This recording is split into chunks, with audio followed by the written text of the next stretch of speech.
maan kan fidee akaafaan argattaa kootu siin jedhan jarre jechuudha xiqqoo kennitee jabduu argattaa eebjuun ta'e asitti hiikamtii kootu siin jedhanii atillee ammoo yeroo tokkaltu alallaayaa kee nyaatamus alallaayin annajaa istaayil almuqaamarraa jetti seentu walumaa galaan dura akka nyaatamtu beekaatu itti seenta jechuudha garuu ammoo maaliif itti seenta eebjuun tiyya itti kasaaruullee itti najjahuullee haga godhatti walumaa galaan eebjuun tiyya naa hiikamuudhaaf dirqama kasaaruu qabaa yookaan inni najjaa waan ta'eef yookaan itti kasaarus karaan kun karaa kiyya kasaarus karaa biraatiin deebi'ee yaala waan ta'eef yookaan ammoo asiinuu ka dhiyaattu kun ka eebjuu kiyya sanii nageessu kanaaf ammoo taa'ee seenamuu irra itti kasaara jettee itti kuttaa jechuudha walumaa galaani.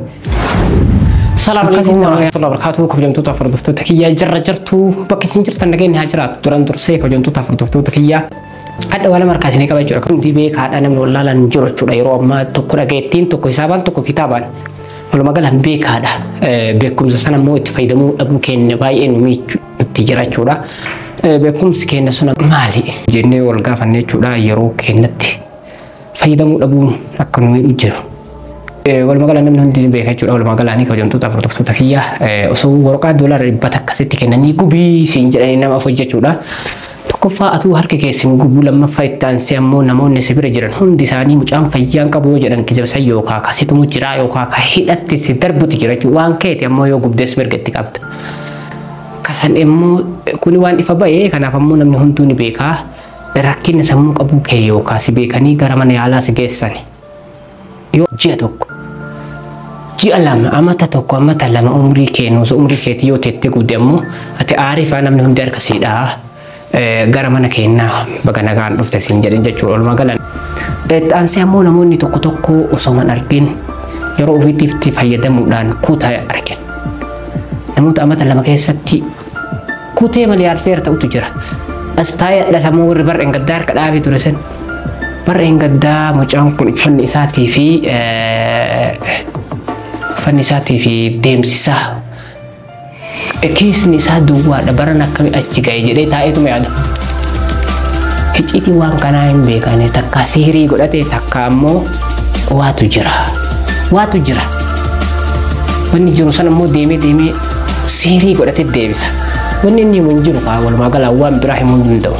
Yeroo keenyatti yoo fayyadamne ani yoo har'arra boru caalee argamee borus irra iftaan caalee argamee yeroo tan muraasotaa fi ji'oota muraasota keessatti akka jijjiiramu namni hundi ni beeka kasan beeka ammoo durumaayyuu yaala barbaachisa. Garuu immoo osoo kana beeknu ittiin fayyadamnu akka har'eetitti dalaguudhaa miti ganama subii irraa galgala dalaguudhaa miti jechuudha walumaa galaa namni hin dalagne hin jiru dhugaa feena namni hin dalaga akkuma jiru namni guutuun nima dalaga. Garuu dalagee ammoo birrii tana bakka kaa'uun beeku akka itti walitti qabuun beeku nama hunda wanni miidhan hunda wanni miidhuu jiru jechuudha walumaa galaanii. Ani dalaganii argachuu irratti caalaa birrii xiqqoon dalaganii isiisan akka itti qabanii fi akka itti kaayatanii fi bakka kaayan filatutu caalaa jechuudha walumaa galaanii fuuldura keetiif yoo ka yaaddu ta'e jechuudha abbaa makamuu taanaanii namni ammoo miliyaardeera ta'ee argamuu hin barbaanne illee hin jiru. Dalaina akka namatti illee akka nama olitti illee gara babaanee overtime illee ni dalaina icciitii waan kanaa hoo maalii jedhee gariin uf gaafatee ka'e nasiiba kiyyaa ana kanumaan naa katabamee ani hiyyeessuma ta'ee yookaan jiddu galeessa namaa ta'ee jiraachuun kunuu naaf gaya alhamdulillahi rabbil alamin jedha sirri alhamdulillahi rabbil alamin jechuun sirriidha garuu ammoo har'arraa boru caaluu qabaa jettee yookaan ji'a kanarra ji'a dhufu. Fooyya'insa haarawaan addaa caaluu qaba osoo jettu isa tokkoffaa irra of argita jechuudha. Warra duraa keessatti sooressa jedhama afaan Oromootiin. Sooressa jechuun warra qabeenyaan nama afoo achi kutee miti. Warra yaadaanis waa hundaanuu walumaa galaan achi kutee jechuudha. Ati sooressa ta'uudhaaf duraan dursee ji'a hadhaarraa ji'a godhuuf. Caalinsa yoo argite osoo deemtu warra duraanii saffaa duraa san keessa seente jechuudha. Gaafa san keessa seente ammoo walumaa galaan karaan hundi sitti banamee argita.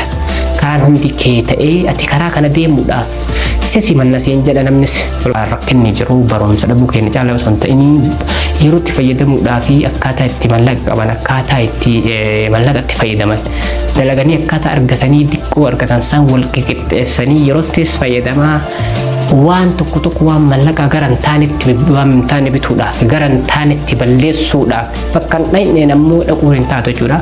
Bakka dhayneen dhaqanii mallaqa balleessanii osoo jidduu kanaaf kana jennu ammoo umrii kee balleessita jechuudha. Umrii kee gubda. Walumaa galaan amata tokko 2 3 4 osoo hin jedhin jechuudha. Umriin keenya kaadha gumnu kun shabaabummaadha. Shabaabummaa kana osoo majjaana akka majjaana nu kennameetitti ilaalla. Garuu majjaana illee nu kennamu yeroo nu gaafatu jira jechuudha. Yeroo san ammoo waan hadda itti safaanne tan dirqama kafaluuf teenna. Garuu ammoo walumaa galaan kabajamtoota kiyyaa shabaabni illee babbareedan qaamni bareeda rabbisii kennee humna bareeda rabbisii kennee bakka kana bareeduma keenya karabbi nu kenne san dhiibnee ittiin booninsaaf ittiin maal ta'uu dhiibne osoo waan kana rakkasnee yeroo bareedinaatii fi yeroo maalii keessa hin jiru jechuudha. Walumaa galaan amma yeroo namni dalagatee nama ta'ee namatti qixxaa'ee namas caalu keessafuu zabanni keenya amma itti jirru kun jechuudha. Namoota laafaa hin qeebaluu jedhee afaan dubbataa dhufa. Bara haarofni bara eeggataa irraa kaasee bara duraati irraa kaasee adada dhufuun namni laafaan duubatti hafi jedhaatuma dhufa jechuudha. Dubbataatuma dhufa. Kunni akiida dhibbaan dhibbatti namni taa'ee barri kun jedha. Garuu ammoo barri illee akkasuma nama laafaan qeebalu jedhaa dhufa jechuudha. Kamaaf laafaan kenna ammoo qaamaan laafaa osoo hin ta'in jechuudha. Yaadaan nama laafaa ta'e kanaaf ammoo yaada keenya osoo jijjiirree ni jijjiiramna. Kanaaf yaada keenya haa jijjiirru isiniin jedha. Walumaa galaanii kabajamtoota hordoftoota kiyya duraan dursee ammoo hadhamaaf beekumsaa fi fayyadasuufummaa kana himadhee dhufeellee nan gaafatinaa. Walumaa galaanii yaada xiqqoo takkas qabaa karaa xiqqoo takkas deemuudhaaf maayii kana ittuma karoorsaa. Duraan dursee anuma ka'ee waa hunda tattee xiqqoo baarri wayiillee ka'e jedhanii akkuma tokko tatta'ee na sodaachisanii shuu na jedhee karoorri kiyya sun akkuma itti fufetti jira jechuudha. Dhugumaan beeyna kun icciitii xiqqoo takkallee silaa isinii himaa namni ammoo icciitii sana dura himanii kasaare hundi isaanii. Walumaa galaa kanaaf ammoo asinillee isinittiin himu asumaan du'aayillee godhaa jechuudha. Yaada xiqqoo takkaa fi yaada xiqqoo takka qabaa jechuudha. Rabbisi yaa guutuu asumaan godhaadha. Tokko kan mugaamaraa seenantu jira jechuudha. Ruhii teetii fi qabeenya keetiin seenta. Takka ruhii tee qofaan baataa takka qabeenya keetiin baatta. Yoo ruhiin teetiin baatee qabeenya kee achitti illee dhiiftee barumsa xiqqoo takka fudhattee irraa baata. Of duraaf ammoo barumsi sun si fayyada. Barumsi majjaanaa hin jiru. Barumsa san mallaqa keetiin fudhattee baate waan ta'eef jechuudha. Ammoo ruhii teetiin illee baatee mallaqa keetiin illee kabaattu jira. Gaafa ammoo lamaan saniin baate atuu baate walumaa galaan najjaate jechuudha. Walumaa galaan karuhii tee qofaan baate sun ammoo yookaan kasaartee walumaa galaan fayyateetii fi waan akkasii tokko hafta walumaa galaanii mashruu'a xiqqoo takka banuu deema jechuudha. Akka itti najjahullee asumatti na afoo oofaa walumaa galaan najjaafni kasaaraa sararri harkarratti walumaa galaan duraan dursee kabajamtoota hordoftoota barra eeggatallee isinii himee jira jechuudha. Barnaamija xiqqoo takka seenee $250 nyaatame barana sammuu akkuma inni deema jedhee ka'etti barnaamiji xiqqaan tokko dhufe jechuudha. Akkuma namoota hedduu nyaate nama akka Yaassuu Birraa nama maqaan isaallee dubbatamuuf yookaan walumaa galaan baanuu baasuuf hin taane fa'aa jira jechuudha. Barnaamiji ammoo namni hin beekne jiru HZM yookaan Zebra film jedha. Walumaa galaan fiilmuma laaltaa asuma teettee basiixumatti mallaqa argatta. Walumaa galaanii asuma walumaa galaan akkasuma sotaanuu dachaa lama argatta jechuudha. Akkuma barra hin gaddaa dubbanne sanii maan kan fiddee akaafaan argattaa koottu siin jedhan jarre jechuudha. Xiqqoo kennitee jabduu argattaa eebjuun ta'e asitti hiikamtii koottuma siin jedhanii atillee ammoo yeroo tokkaltu alallaayaa kee nyaattamus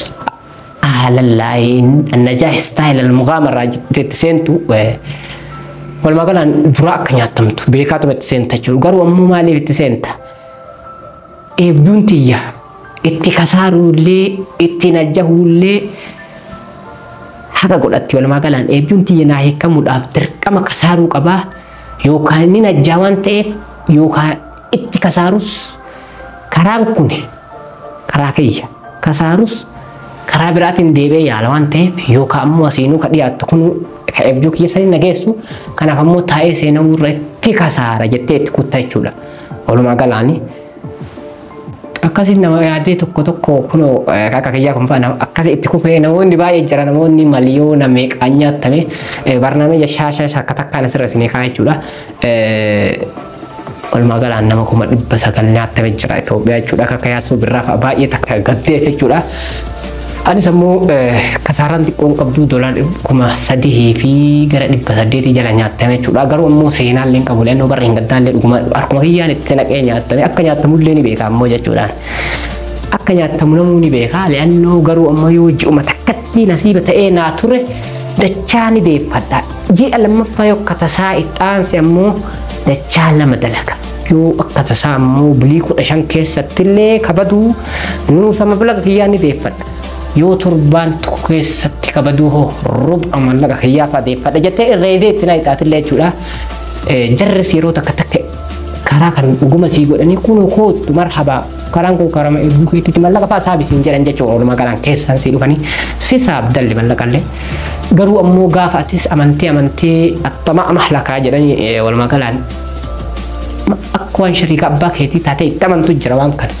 Gaafa san ammoo jarri ni beektii duraa karoora qabdi mallaquma keessan illee ba'uu dhoorgiti nizaamni taallaqee maal osoo walumaa galaan achi ooftee miizaanii nama hedduu walitti qabattee kutte jechuudha. Nasiiba akkasii nurra oolee walumaa galaan anas gurra dhahee kute jechuudha. Walumaa galaan kabajamtoota hordoftoota kiyyaa duraan dursee wallabaan kan isin himuudhaaf irraallee of eegaa isin jechuufi miti jechuudha. Maaliif namni akka kiyyaa osoo boruullee deebi'ee kabiraallee akkasumas seena. Kakanaan ayyaachifne garuu ammoo namoota hedduutu jira namoonni mana gurguranii itti galanii yeroo inni badutti ammoo wallahi nama uffanni sanfaa jira bara gaddaa soolarii jedhanii biyya Itoophiyaatti jechuudha. Soolarii jedhanii jira namoota miliyoona itti naqee miliyoona 2 fudhatee osoo jedhu kunis salaalee mana gurguree maattamee anniftee dhagaa jechuudha. Walumaa galaan nama uffanni isa jira walumaa galaan baay'ee irra haasaa yeroo san walumaa galaan namoota hedduu jira asumatti yamanii kanan nama xiqqoo karaa irra deddeemee jira maayii kana jechuudha. Haga nyaatame nama 600 Itoophiyaadhaan seenee 500 wayiin seenee 156 seenee walumaa galaan deeyni amata guutuu tanamaa guutuu inni osoo dalageessanii oliin argatu jechuudha. Amatatti ijoolleen nadaafa dalaydu fa'a fakkeenyaaf osoo amata tokko guutuu dalaydasanii oliin argattu. Garuu ammoo yoo san tawakkalna alallaahi tana takkatti rabbi waliin naqa jeelchinaa miliyaardeera ta'a jedhee birrii namaaf fuudhee ittiin naqee nyaatame hoo waan amata guutuu xaaruu sarfii isaa wajjin saccufuu hin dandeettu. Bidee kana ammoo taa'ee yaadinsa eegala. Namoonni waan akkasii walumaa galaanu dhaddeen haga humna ofii dorrobdeedhaan durumaayyuu jechuudha.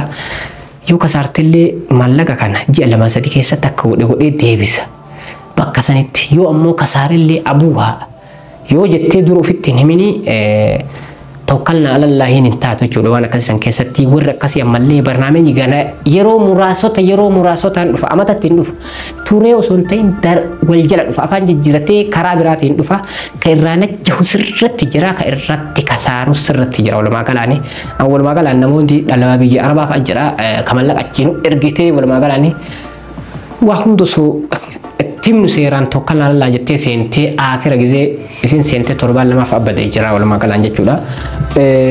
Namoota hedduutu jira walumaa galaan jidduma kanaaf kana jidduutti namni baay'ee takka rirrifatee baay'ee takka nuskumatee baay'ee takka walumaa galaan amma achiifillee kabajamtoota hordoftoota kiyyaa namni hundi jechuudha.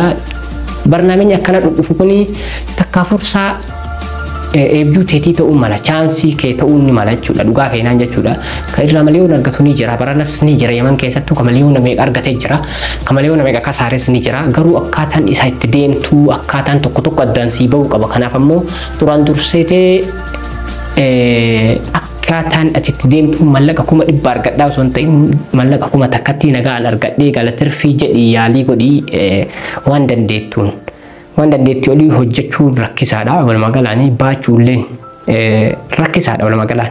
Kanaaf ammoo $500 fuudhee 500 namaa liqeeffadhee 1000 argadhaa tanamaa sayyoosuu deebisaa achi booda ji'a irraatiin kiyya 1000 jettee bilaashatti barnaamijni badee deeni nama amata guutuu hin baatinaa isiniin jedha. Kanaaf ammoo waan akkasiillee sirrumaa ufaa eenyu kanallee isinitti haasa'uudhaaf hin dhufne kabajamtootaaf hordoftoota kiyya. akkuma amma isin jedhe karaa wayii deemuu deemaa karaa social media irra iyyuu dhaba ta'uu mala jechuudha. Carraa mokkoruutti jira. Carraan sunillee karaa eebjuun kiyya itti haqqaqamu takka ammoo kanaaf kabajamtoota furdottoota kiyya isin dheeressee waan dhufeef dhiisee waan biraa waan haasayeef bitu walirra harkaa dhufe jechuudha.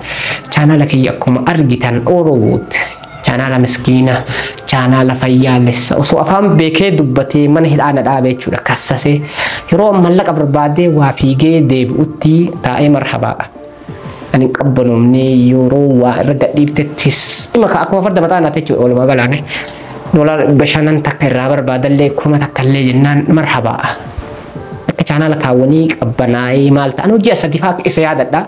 Hojii gara durubarraayyuu kaasee jechuudha. Hojii biraa qabaa hojii wal keessa harkaa ta'ee hojii wal keessa harkaa ta'ee nima bada jechuudha. YouTuberraayyuu nima bada akkuma inni jalaan gubanne akkuma inni sa'aatiin fa'aa dubanne jalaan deebine fa'aa jechuudhaaf dalagachuudha. Dhugaa feenaan waan isarraa argadhu dachaa lama sadi fa'aa wal magalaan hojii waan qabuuf yeroo ammoo hojii sanirraa galeen tattadhabuu kayoo kaa fikiraan mushattate wal magalaan waan social media irraa kana wal magalaan bakka quban qabnee fa'aa dhufa jechuudha. Shabakama kanaaf yeroo takka baanaa yoo jedhu dhugaa namni danseeru jechuudha wal magalaanii. Kanaaf ammoo amma wal magalaan YouTube kanaa ofirraa gurguruu deema jechuudha. Wal magalaan Orowood gurguruu deema. Li'annoo dhugaa feenaan jechuudha. Amata lama keessatti ji'oota muraasota dalagaan yoo jala seenee ilaalu live time ilaalee waan amatatti fa'aa fakkeenyaaf bulii 90tti fa'aa irratti dalagu. Amatatti bulii 360 way jedhee jira. 60 fa'aa jedhee jira. Bulii 90 jedhee jira. Waan akkasii irratti dalagu viidiyoo irra gadhiisu yoo ilaalu wanuma nama ajaa'iba jechuudha. Akkuma inni hin gubanne akkuma sa'aatiin isaa duubatti hin deebine fa'aa yoo taate malee walumaa galaan takkuu itti yaadee irratti hin dal'een jechuudha chaanala sana. Yeroo tokko takka fa'aa namaaf kennee namatu irratti dalagatee waan irratti dalagatee illee fudhaa abuu. Naan amma ammoo bakka wayii deemuu deemaa karoora wayiitiif deemasii. Kanaaf ammoo rabbi naa milkeessu asumaan kabajamtoota furdiftoota kiyyaa namoonni chaanala bitachuu barbaadanis asumaan keessaan na dubbisaa isiniin jedha. Lakkoofsa kiyya akkuma argitan shaatara irra isinii kaa'ee jira. Warroonni barreeffama beeylellee 7 koodii yabanii ta'anii kaatanii WhatsAppiin haayinaan jechan jechuudha. Ammas ammoo gatii madaalamaa ta'een isinii kenna jechuudha. YouTube'ni biraallee YouTube'ni xixiqqaan ni jira. YouTube'ni subscribe gara 10,000 akkana qabu mallaqa saga $250 of keessaa qabu jira jechuudha. Walumaa galaan monetization hunda ta'ee walumaa galaan jaayizaatu jira jechuudha. Sanis ammoo walumaa galaan akkuma xixiqqaa feetes Orowood feetes keessaan na dubbisuu ni dandeettan jechuudha. Amata Orowood kiyya kana walumaa galaanii amata meeqaan turaa 2,000 bitee $2,000 bitee jechuudha. Dhugaa feenaan beeyni kun waan garaa ittiin nama nyaatullee jira jechuudha. Yeroo YouTube kana bitu YouTube biraallee ni qaba mallaqa of keessaa qabaa ture. Di'aayaa kenneef akkanatti inarraa kenneef jechuudha. Abbaa irraa bite san $2,000 bitee kenneef qe'ee kanarrattuu dalaguu hin danda'u yoo dalageessa abuu kanumarrattuu nagaa kanammoo akkanumatti taa'ee isaatiin duuba deebuu irra jedhee kenneef jechuudha chaanala san. Yeroo sun 31 qaba chaanalli sun amma gara 150 qaba jechuudha nama san biratti. Hiyyoo 70 waggaa 4 keessatti jechuudha. Waggaa 4 keessa 70 jechuun walumaa galaanii amatatti 10,000 dabala jechuudha. Viidiyoo amata irraa turee dhufee viidiyoo tokko irra gadhiisillee OA fi qorra osoo hin jedhin hordoftoonni kiyya taa'ee na eegee akkasi kutu jechuudha walumaa galaan. Chaanala yeroo RPM'n namaas gadi bu'aadhaa kiyya asumatti kan namaatiin gargaraati. Turee dhufaa akkasumatti yeroo dhufu viidiyoo tokkocha kan irra ilaale osoo sheer nam tokko hin godhin kuta. Waan silaa kan namni yeroo hunda irratti dalaguu saniin qixa laalan. Garuu ammoo akkuma sumattu chaanala yeroo baay'ee YouTube rekoomandii godhu jechuudha chaanalli kuni. Feetan asumaan keessaan na dubbisaa isiniin jedha. Yeroo muraasota booda wal argina dhee yaada inshaallah. Bakka keetiitti wal argina. Dheeressee qophii keenya akka xumuraa waliin turtan galatooma horaa buraa.